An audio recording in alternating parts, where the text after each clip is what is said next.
Have you ever walked away from someone who constantly pushed you away, someone who made you feel like your care was a burden, your presence was too much, and your emotional needs were an inconvenience? You chased, you tried, you reached out until one day you just stopped and now radio silence. For the avoidant person on the other end, your absence creates a psychological earthquake they never saw coming. This isn't about revenge or playing games. It's about what happens in the mind of someone wired to run from intimacy when the person they took for granted simply disappears. In this video, we're diving deep into the psychology of silence. What really goes through an avoidant's mind when you never reach out again? From the initial relief to the eventual reckoning, we'll explore the 6 stages of realization that unfold when your absence becomes permanent. This isn't just theory, it's backed by attachment science, behavioral psychology, and the real emotional journey avoidance experience when the tables turn. Let's get into it. Imagine this: you've finally stopped texting first, stopped checking in, stopped caring whether they notice your absence, and someone who pushed you away is just beginning to realize what they've lost. But here's the twist: they won't realize it right away. The first thing an avoidant feels when you stop reaching out is relief. I know that stings to hear, but stay with me. For someone with avoidant attachment, connection feels like pressure. Your texts, your calls, your desire for closeness, it all registers as demands on their emotional bandwidth. So when you go silent, their nervous system actually relaxes. They finally have the space they've been craving. They think to themselves, see, I knew they'd eventually give up. I was right to keep my distance. There's a sense of validation that washes over them, their worldview, that people always want too much, that relationships are suffocating, seems confirmed in this moment. They might even feel a quiet satisfaction that they won the standoff, that their strategy of emotional withdrawal was justified all along. In their mind, your silence proves they were right to protect themselves, right to maintain those walls, right to keep everyone at arm's length. But here's what they don't realize yet. This relief is built on quicksand, because avoidants don't just crave space, they crave control over that space. They want to be the one who decides when to pull back and when to come closer. They want to orchestrate the dance of intimacy on their terms. Your silence isn't giving them space in the way they're used to, it's removing their control entirely. And that's where things start to shift beneath the surface, even if they don't consciously recognize it yet.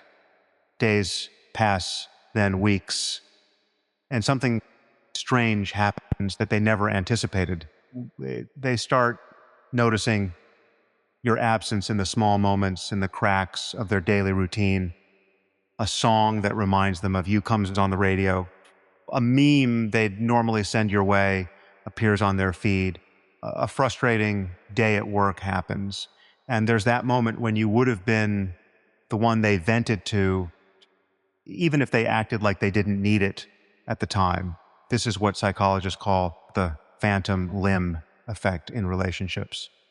Just like an amputee still feels sensations from a missing limb, avoidants begin to feel the presence of your absence in ways they never expected. They weren't consciously aware of how much space you occupied in their daily life. You were the background music they took for granted, the constant they never acknowledged as important now. The silence is deafening, and it catches them off guard. They might check your social media, not obsessively at first, just a casual scroll through your profile. They tell themselves they're just curious, that it doesn't mean anything significant. But really, they're looking for evidence that you're thinking about them too, that you miss them, that this silence isn't permanent, that you'll crack soon and reach out like you always did before. And when they find nothing, when your life seems to be moving forward without them, when you're posting, laughing, living, and there's no trace of pining or sadness, that's when the first real crack appears in their armor. That's when the relief starts to curdle into something else, something uncomfortable they can't quite name yet. Here's where things get psychologically interesting and the dynamics shift in a profound way. Avoidant attachment isn't about not caring, despite what it might look like from the outside. It's about managing overwhelming feelings by creating distance as a protective mechanism. Avoidants are masters at controlling the thermostat of intimacy, pulling back when things get too hot and emotions run high, coming closer when things cool down and feel safe again. This dance has worked for them their entire lives. But your permanent silence breaks their system completely. They can't regulate what they can no longer access. You're not chasing them, so they can't run. You're not asking for reassurance, so they can't withhold it. You're not pushing for closeness, so they can't retreat. You've removed yourself from the equation entirely. And this creates a psychological checkmate they've never experienced before. This creates what researchers call approach avoidance conflict, a state of internal turmoil. Part of them wants to reach out to restore the dynamic they understood and could control. But their avoidant wiring tells them that reaching out means vulnerability, need, dependency, everything they've spent their entire life running from. So they freeze in this uncomfortable middle space. They wait, hoping time will resolve the tension. They expect you to crack first, like you always did in the past, but you don't. And every single day that you don't becomes mounting evidence of something absolutely terrifying to their psyche. Maybe this time it really is over. Maybe they've finally pushed someone away who isn't coming back. Without you in the picture, something deeply uncomfortable happens that they can't escape. The avoidant is left alone with themselves, with their own thoughts and patterns. When you were around, they could blame you for all the relationship's problems. You were too emotional. You needed too much. You didn't respect their boundaries. You were too intense, too demanding, too much of everything. The relationships problems were always about your intensity, never about their withdrawal or emotional unavailability. It was a comfortable narrative that protected their self-image. But now you're gone, and that entire narrative falls apart like a house of cards. They start noticing patterns in their life that they've ignored for years. This isn't the first time someone's walked away from them. This isn't the first time they've chosen distance over depth, safety over connection. This isn't the first time someone who cared about them got tired of being pushed away. Without you there to project onto, without you there to blame, they have to face an uncomfortable question that cuts to their core. Am I the common denominator in all these failed connections? This is the moment of self-confrontation, and it's absolutely brutal for someone who's built their entire identity around not needing others. The research on attachment patterns shows that avoidants often lack emotional self-awareness. They've spent years, sometimes decades, suppressing feelings, rationalizing distance, and convincing themselves they don't need what other people need. But your sustained absence holds up a mirror they can't look away from.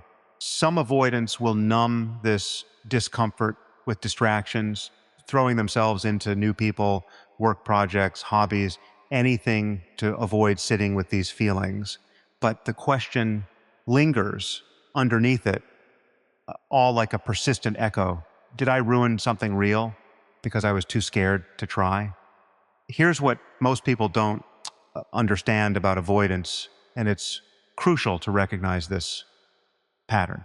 They don't process emotions in real time like securely attached people do. They delay them, compartmentalize them, push them down into a psychological basement.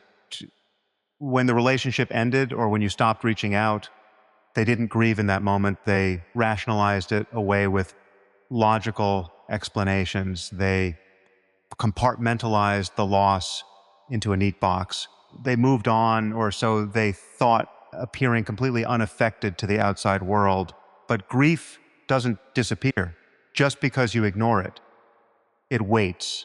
It sits in that basement, getting stronger, the more concentrated, weeks or months after you've gone silent, when their defenses are down. Maybe they're sick and vulnerable. Maybe they're feeling lonely on a random Tuesday night. Maybe they just had a particularly bad day and their usual coping mechanisms aren't working. The emotions they've been avoiding come flooding back with overwhelming force. This is the delayed grief response, and it hits differently because now there's no way to fix it, no way to undo what's been done. When you were still reaching out, they had options and possibilities. They could respond or not respond. They could breadcrumb you with occasional attention or keep you at arm's length. The door was always slightly open. But now you're actually gone. The door is closed and locked. And that finality triggers a kind of loss. They never allowed themselves to feel before because they were too busy defending against it. They grieve not just you as a person, but the version of connection they were always too afraid to fully embrace. They grieve the safety they rejected, the love they couldn't accept, the intimacy they sabotaged. They grieve the possibility of what could have been if they'd just been brave enough to stay, to try to let someone in. This is when the avoidant realizes something profound. Silence isn't rejection of them. It's the natural consequence of their own actions. The final stage is the one that lingers the longest and becomes almost obsessive in nature. The what if starts circling in their mind like vultures. What if I had just communicated better instead of shutting down? What if I had let them in instead of pushing them away every time they got close? What if I had been honest about my fears instead of pretending I didn't care? What if they were actually the person who could have been my person, and I sabotaged it with my own hands? Your permanent silence creates a question mark that never gets answered, a puzzle with missing pieces. And the human brain absolutely hates unanswered questions. It will loop them obsessively, turning them over and over, trying to solve the puzzle, trying to find closure that doesn't exist. Avoidants begin to idealize what they lost in a way they never appreciated it when they had it. The things that annoyed them before, your text checking in, your questions about their day, your need for closeness and quality time, start to look like care, like someone actually giving a damn. The attention they once found suffocating now feels like love they didn't appreciate, affection they took for granted. Memory has a funny way of softening the edges and highlighting what's missing. They might even convince themselves they're ready now, that they've learned their lesson, that if they reached out, things would be different this time, that they've grown and changed just from sitting with this discomfort. But here's the hard truth that needs to be said. Real change takes more than regret. It takes consistent work, therapy, deep self-awareness, and significant time. And most avoidants will get stuck in the what-if phase without doing that deeper work. They'll romanticize the past without addressing the patterns that destroyed it. Your silence doesn't necessarily fix them or heal their attachment wounds, but it does force them to sit with the consequences of their patterns, maybe for the first time ever in their lives. So what does an avoidant realize when you never reach out again. They realize that space without connection isn't freedom, like they always believed. It's isolation. They realize that control is meaningless when there's no relationship left to control. When the other person has simply opted out, they realize that you weren't needy, like they labeled you were human with normal needs for connection. And they weren't protecting themselves, like they justified they were abandoning something real out of fear. But most importantly, they realize all of this too late. Your silence isn't cruel. It's not a manipulation tactic or a game you're playing. It's the natural consequence of someone refusing to meet you halfway for too long.